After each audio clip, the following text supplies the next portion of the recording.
De ser un niño talentoso para los negocios que vendía piedras pintadas a sus compañeros, pasó a convertirse en uno de los hombres más ricos de la historia. John Rockefeller es admirado por su habilidad empresarial y odiado por su ambición desmedida y prácticas empresariales poco éticas para amasar su fortuna. Formó el monopolio petrolero más grande del mundo con su compañía Standard Oil y se convirtió en uno de los personajes más importantes y controversiales del siglo XX. Para poder entender mejor esta historia, tenemos que regresar casi 2 siglos atrás. John Davidson Rockefeller nació el 8 de julio de 1839 en Richford, Nueva York. Fue el mayor de sus hermanos y creció en una familia que pertenecía a la clase media-baja, por la que el dinero apenas les alcanzaba. A la edad de 14 años, su padre los abandonó y se fue a vivir a Canadá con su segunda esposa, ya que durante sus viajes como comerciante había formado otra familia. John se mudó junto a su madre y sus hermanos a Cleveland, Ohio, donde estudió un curso de negocios y aprendió contabilidad. Sin embargo, no pudo continuar ni ingresar a la universidad porque su madre no podía pagarlos. A la edad de 16 años, John tuvo que dejar los estudios y comenzó a trabajar como aprendiz de contador en una empresa que comerciaba productos agrícolas.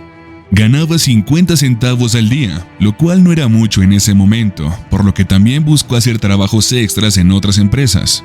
Sin embargo, después de 2 años, decidió que merecía más y pidió un aumento, pero sus jefes se negaron.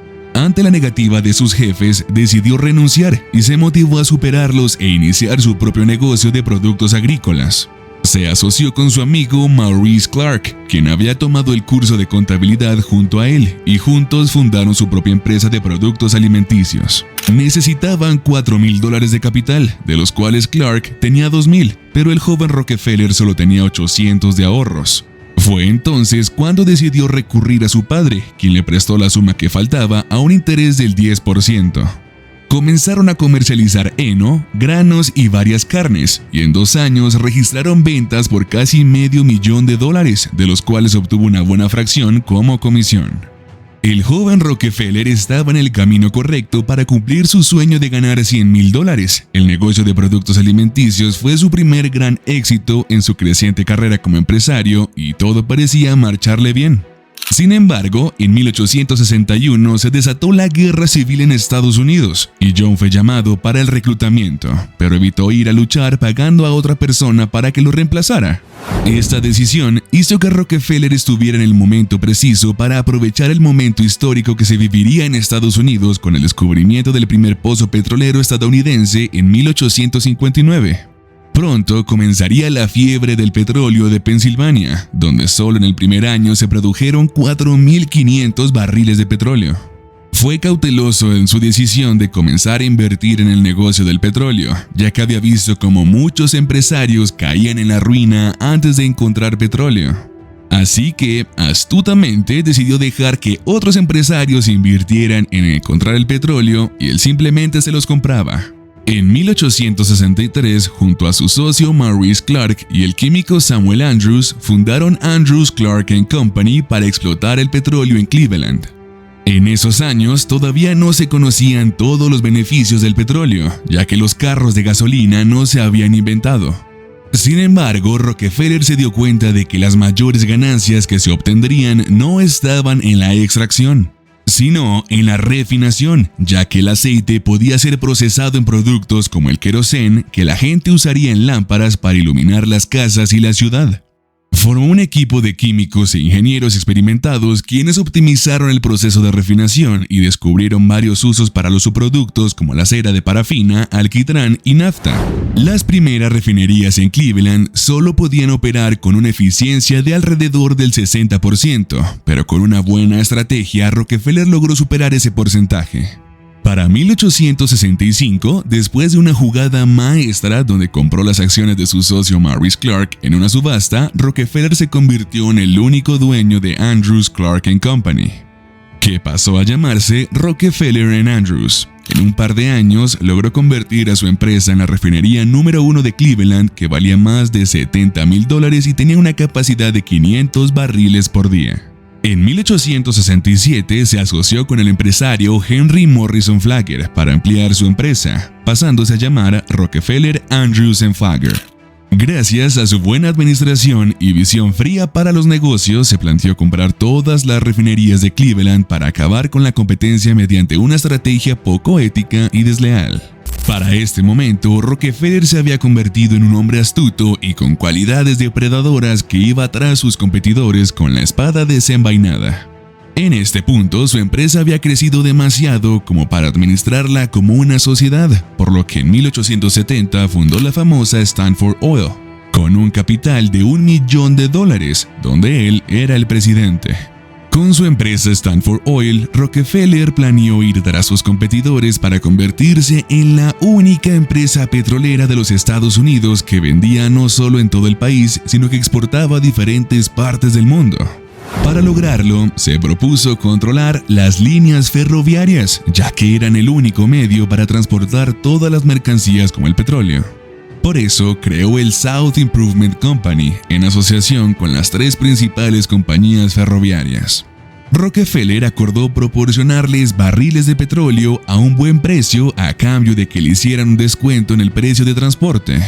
Sin embargo, estableció una estrategia audaz al prohibirles transportar petróleo de otras compañías petroleras competidoras. De lo contrario, duplicaría el costo de cada barril de petróleo que él les vendía. Además, les pidió que compartieran información confidencial sobre todos sus competidores, como sus cuentas de barriles transportados.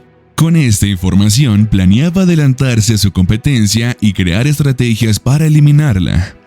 Cleveland era el principal centro petrolero del país. En 1865 había 26 refinerías competidoras, pero en solo 5 años Rockefeller las compró todas, a excepción de 4 de ellas. Para convencer a los competidores, los invitaba a su empresa para someterlos a una sesión de horas donde les mostraba sus libros contables, su cartera de inversiones y propiedades, con la intención de demostrarles que podía operar con pérdidas por mucho más tiempo de lo que ellos podrían permanecer solventes.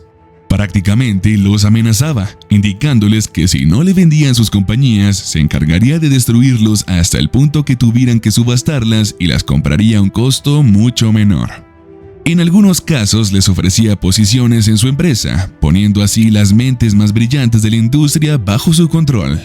Entre sus estrategias, Rockefeller redujo el precio del petróleo, a veces hasta en un 80%, para estrangular y vencer a los competidores que se habían negado a vender.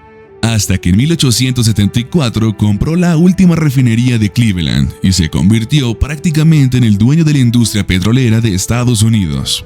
Nada parecía detenerlo en su camino, así que en 1888 Rockefeller fundó el Standard Oil Trust en Nueva Jersey.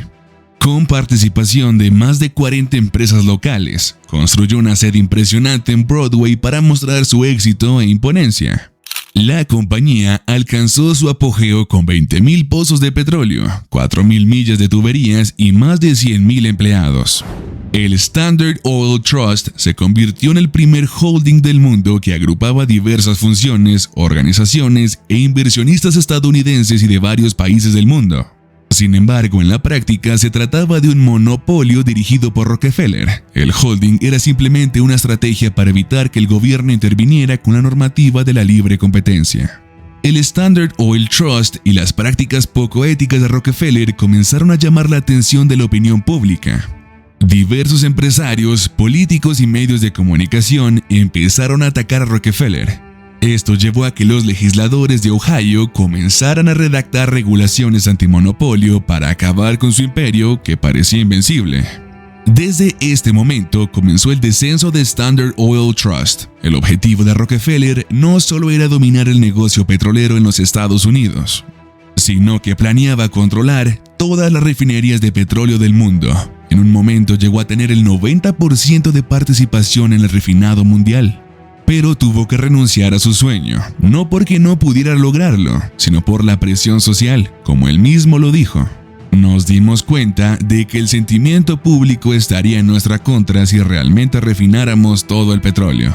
La participación mundial de Standard Oil Trust se redujo a un 80%, debido a que enfrentó la competencia de nuevos yacimientos de petróleo que habían sido descubiertos en Rusia y Asia. Estos eran explotados por la familia Rothschild, que se pusieron como meta llegar al mercado americano. Sin embargo, la mayor amenaza para el magnate Rockefeller se comenzó a gestar en el gobierno estadounidense por presión empresarial, política y pública. En 1890, el gobierno federal aprobó la ley Sherman Antimonopolio, que finalmente dio a los políticos y empresarios las armas para ir tras el Stanford Oil Trust, que representaba una amenaza para el libre mercado. La ley Sherman había sido aprobada, pero se demoró en ser aplicada debido a que se escondía bajo la figura de un supuesto holding con una estructura legal compleja que fue muy difícil de investigar. Fueron años de litigio donde Rockefeller contrató a los mejores abogados para evitar la disolución de su imperio. Hasta que en 1911 la Corte Suprema encontró a Standard Oil culpable de prácticas anticompetitivas y dividió el monopolio en 34 empresas separadas. Rockefeller tenía una estrategia bajo la manga a pesar del gran golpe que recibió al disolverse su gran imperio que había construido durante varios años. Mantuvo su participación en todas las empresas divididas hasta su muerte, lo que resultó ser aún más rentable para sus intereses, ya que seguía recibiendo ganancias.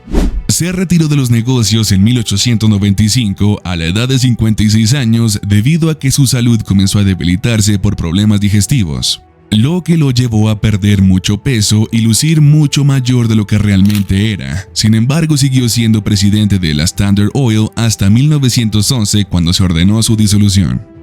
La propiedad de John Rockefeller de estas compañías sucesoras lo convirtió en el hombre de negocios más rico que jamás haya existido, y hasta el día de hoy nadie lo ha superado.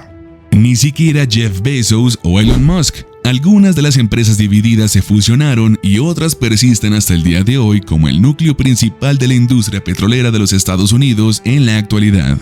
Después de la disolución de su imperio, Rockefeller se dedicó a llevar una vida tranquila y filantrópica junto a su esposa, con quien tuvo 5 hijos.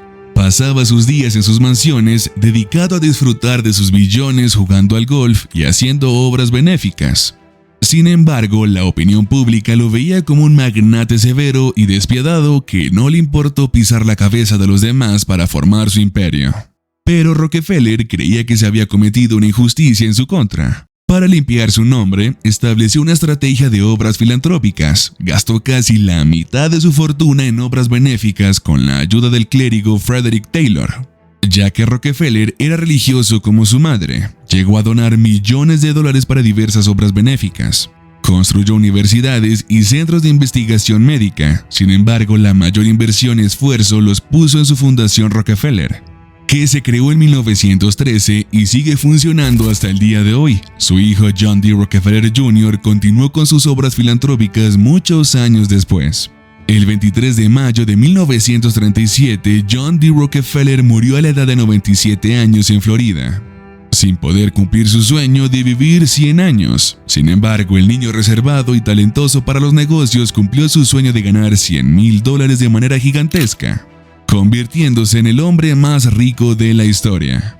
Rockefeller es admirado por muchas personas debido a su inteligencia y habilidad empresarial, ya que logró salir de la nada y convertirse en el mayor magnate del mundo. Sin embargo, también muchas personas lo cuestionan por sus prácticas empresariales poco éticas, la explotación laboral y su ambición desmedida que lo llevó a llegar a la cima sin importarle cómo, sino solo llegar.